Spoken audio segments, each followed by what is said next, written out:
High friends, welcome back to my channel. আশা করি তোমরা সবাই খুব ভালো আছো, সুন্দর আছো আর সুস্থ আছো।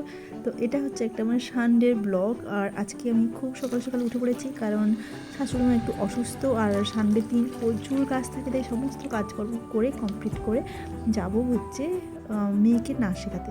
তার আগে আমি যখন উঠি মোটামুটি ওই 5টা নাগাদ উঠে আগে একটুখানি জল খেয়ে নিয়েছি, তারপরে একটুখানি ওই গাছে টাছে জল দিয়ে এখন আমি এক্সারসাইজ করে জামা কাপড় ধুয়ে যাবো মন্দিরে।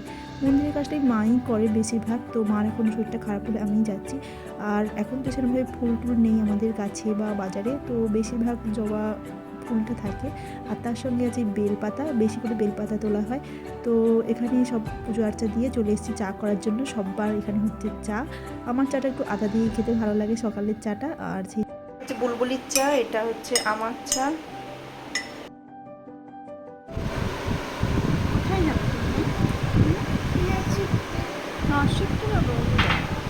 আমার পুরনো জামা পরিয়ে দিয়েছে কেন? আচ্ছা, নতুন জামা পরবে, খেয়ে নাও, নতুন জামা পরবে। হুম।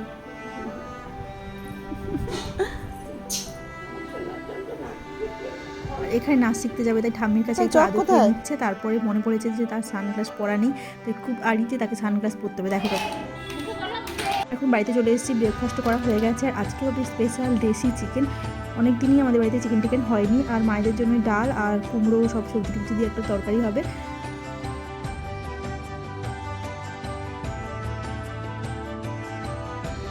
এখানে রান্না মোটামুটি হয়ে গেছে, মানে মায়েদেরটা আর কি। চিকেনটা বাকি আছে আর ভাতটা বসাবো, দুটো পাশে দুটো তরকারি বসিয়ে দিয়েছি, ভেজ তরকারিগুলো। ও বড়দি, তুমি তো এখানে রান্নার মেনু ছিল ডাল আর সবজি আর চিকেন।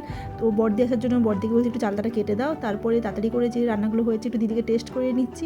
আর এখানে আমি বসিয়ে দিয়েছি চিকেনটা। অনেকদিন পরে হচ্ছে সানডে স্পেশাল চিকেন। আর যেহেতু আমার বাড়িতে পুজো টুজো চলছিল আর সবার ভীষণ শরীর খারাপ, তাই চিকেন অনেকটা দিন বন্ধ ছিল। তো আজকে সব একটু ঝাল ঝাল করে চিকেন করছে, এই জন্য ডাকা হয়েছে। কিন্তু আমি বড়দিকে দিয়ে সমস্ত কাজ করিয়ে নিয়েছি। চালতাগুলো পাঠিয়েছিল আমার সেজন ননদ। আমার খুব ভালো লাগে চালটা চাটনি খেতে। প্ল্যান ছিল যে তাড়াতাড়ি রান্নাবান্না করে নিয়ে আমরা আজকে ঘর পরিষ্কার করবো সবাই মিলে, যেহেতু সানডে। বাট আমার হয়ে ওঠেনি। আর এর মাঝে আমি একটু হেয়ার প্যাক লাগিয়ে নিচ্ছি, ডিম আর দই। আর এখানে মা আর বাবাকে ভাত বেড়ে দিচ্ছি। তো ওদের মানে খাওয়া হয়ে গেলে তারপরে আমরা সবাই মিলে খেতে বসবো, 4 জনে মিলে।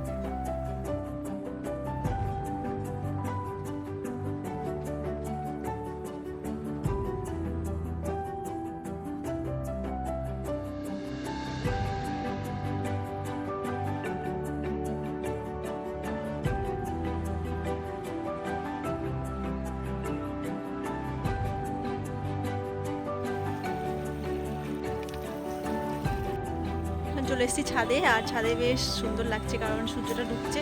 আর গাছগুলোতে কিছু একটু জল টল দিতে হবে, কারণ এত রোদ্রু, গাছগুলো সারাদিন দুবার করে জল না দিলে একদম এদের অবস্থা খারাপ। আমাদের বাড়ির কাছে যে পুজোটা, ওর প্যান্ডেল হচ্ছে। আর এখানে সন্ধ্যেবেলা ওই 6টা নাগাদ ওই ঈশা ফাউন্ডেশন থেকে একটা প্যাকেট পার্সেল এসছে। আর এখানে আমরা সবাই রেডি হয়ে গেছি, যাবো একটু কেনাকাটা করার জন্য বাজারে, মেয়ে, আমি আর ভাগ্নি। তো টাটা সবাইকে, গুড নাইট, ভালো থাকবে, লাইক শেয়ার অ্যান্ড কমেন্ট করতে ভুলবেন না।